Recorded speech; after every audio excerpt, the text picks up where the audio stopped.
10 times the Pawn Stars got seriously scammed. We all know that Rick and the guys like to make money. It goes without saying. Sometimes they come to a deal with a seller that makes a ton of cash, but other times it's not so simple. If they buy on impulse without doing their proper checks, then they can end up with some dud goods that leave them badly out of pocket. It doesn't happen very often, but it still happens, and mistakes can be very costly when you're in the pawn business. Let's take a look at 10 times the Pawn Stars got seriously scammed.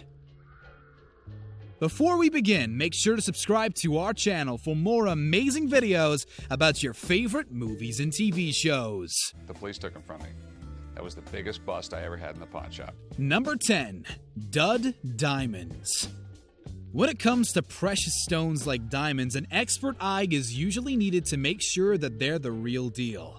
The average Joe could easily be sold glass instead and not know the difference. Back in 2010, Rick shared what he called the biggest bust he's ever had in the shop. A well-dressed businessman showed up to the Pawn Star with a glistening pair of diamond earrings. After giving them a thorough check and asking a plethora of questions, Rick was sold and forked over $40,000. Unfortunately, while the diamonds were real, where the man got them wasn't.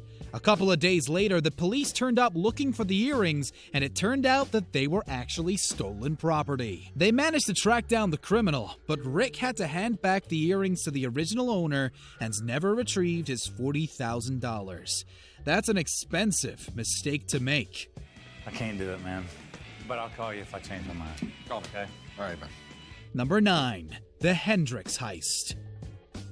Every now and then, something comes into the shop that has significant value because of who it's belonged to. In a 2014 episode of the show, a long-haired gentleman strolled into the store looking to hawk one of Jimi Hendrix's guitars. Rick was so excited and quickly brought in a local expert, Jesse Amoroso of Cowtown Guitars, to examine the 1963 white Fender Stratocaster. Much to Rick's delight, the item was genuine, right down to the scuff marks from Jimmy's left hand playing. Amoroso estimated the item was worth around $1 million, and the seller wanted $750,000. Rick was prepared to go $600,000, but the seller walked away. This is where it gets interesting. The guitar was then spotted up for sale with Cowtown Guitars, the same place owned by the expert Harrison brought in. Just pure coincidence? Or did Amoroso strike a deal with the seller behind Rick's back? There's food for thought. We bet Rick wishes he hadn't been so cheap. And being the typical 18-year-old kid, I thought I knew everything. And it must have got around town pretty quick because I bought 6 fake Rolexes in 1 week. Number 8. Costly Corey. Corey Harrison is the heir to the pawn shop throne and son of Rick Harrison. Corey has been around the business his whole life, having grown up watching his dad and grandpa running things. When it came time for him to step into the role himself at 18, he got a little too confident a little too quickly. In 2010, he told the History Channel how he ended up costing the business $4,000 in 1 week after buying 6 fake Rolexes. Needless to say, his family were more annoyed than ever. However, Rick did chime in to defend his son, as there are multiple ways that sellers make a fake watch look real. If you don't have the fully trained eye, then it can be difficult to spot the difference between them, and ultimately cost you a pretty penny if you end up buying them. Who's got time for that? Number 7. Shoeless Joe Jackson. If you're a sports fan, then simple things like signatures and memorabilia can be worth a sentimental fortune. Rick made a huge gamble when a seller brought in a book that appeared to contain a signature of baseball legend Shoeless Joe Jackson on the inner cover. The seller had a certificate of authenticity and genuinely seemed to believe it was real himself. Rick believed that the book was an incredible find, especially as Jackson couldn't read or write. He handed over $13,000 then and there and waited until after the deal was made to call in the experts. Unfortunately for Rick, they thought it was most likely a dud. based on that advice, the signature went off for examination and it was confirmed it was a big, fat fake. And a badly done one at that. The only thing that book was good for was lighting a fire on a cold night. Can you imagine wasting that kind of money on something that turned out to be rubbish? This doesn't look game worn. Willie Mays was a badass. He was sliding around in the dirt and the grass. I imagine there would be a bunch of stains on it. Number 6. Woeful Willie Mays. Back in 2012, Corey made another costly blunder, this time for the sum of $31,000.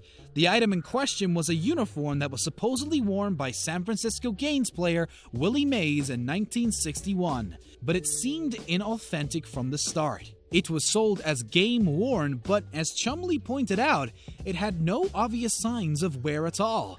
No grass stains, no nothing. The seller didn't offer up any paperwork to say it was real either, but clearly Corey was sold on the idea and forked over the cash without a second thought. After the show, internet sleuths tracked down the uniform and discovered that the boys had put it up for sale at $80,000. It received just under $20,000 at auction, but as it turns out, the uniform was never worn by Mays at all. It was actually a salesman's sample with the value of about $3,000. Sure, Corey didn't exactly get ripped off as he managed to make $20,000 back, but they also knowingly sold on what was more or less known to be a fake. That's not good business, guys. We expected better. I want $1,200 for it. No, you don't.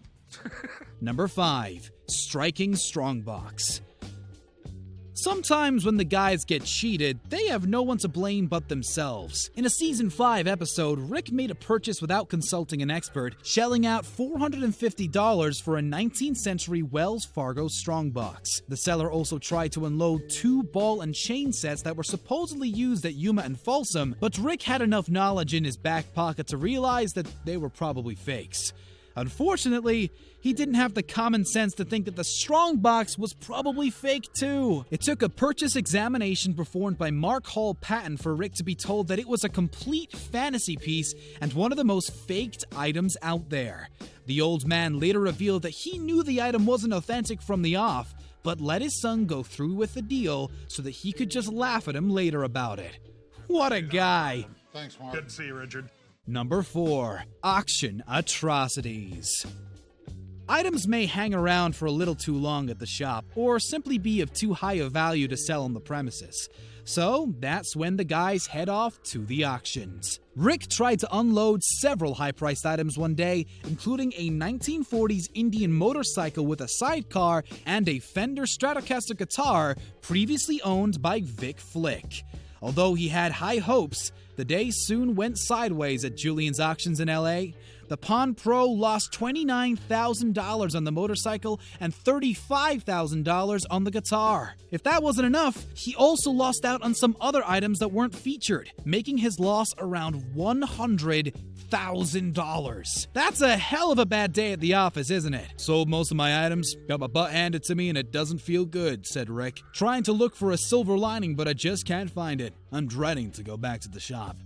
We don't blame him. It's likely that the old man had a few choice words for his son after that. Number 3. Robo No-No.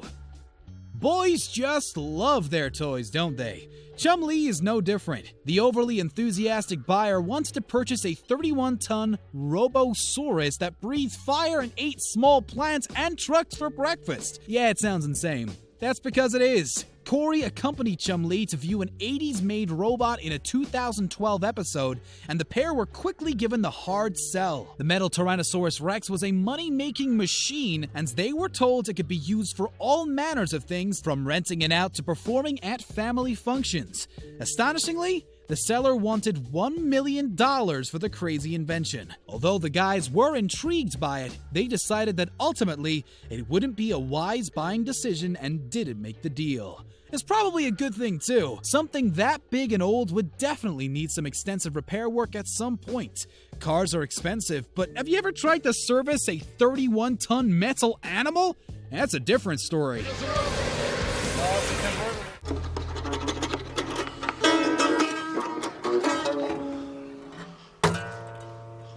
Thank you. Number 2. Mistaken Mandolin. Chum Lee is the lovable dope that simply can't be trusted with making big decisions. He proved it several times, but especially earlier this year when he took it upon himself to buy a Gibson mandolin that he believed was authentic. The seller picked it up at a yard sale after recognizing the name Gibson, a premium guitar brand.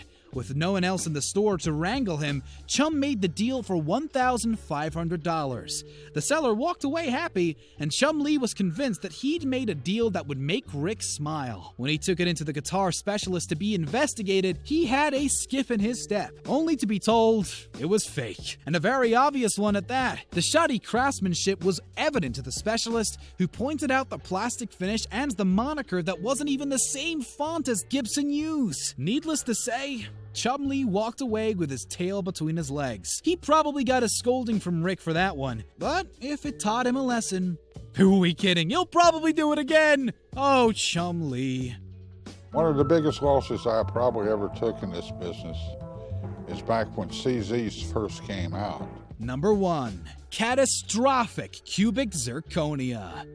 Before his passing, the old man was the OG of the Pawn Stars empire, but he wasn't always so knowledgeable. He had his fair share of mishaps in his youth too. Back in the 80s, man-made diamonds aka cubic zirconia had just started to flood the market, and even trained eyes were having trouble spotting fakes. The old man confessed in a 2010 segment that everyone in the business was duped, including himself. During that period, he shelled out around $30,000 buying fakes that he thought were the real thing. These days, the boys have perfected their rock buying in a simple yet effective way. If the diamonds look too perfect, it's probably fake, as there are very few perfectly cut out rocks on the market. Plus, testing equipment has probably evolved since the 80s too, which doesn't hurt. Thank you very much for watching today's video. Make sure to subscribe to our channel for more amazing content, and don't forget to check out one of the other 2 videos on your screen. Catch you next time.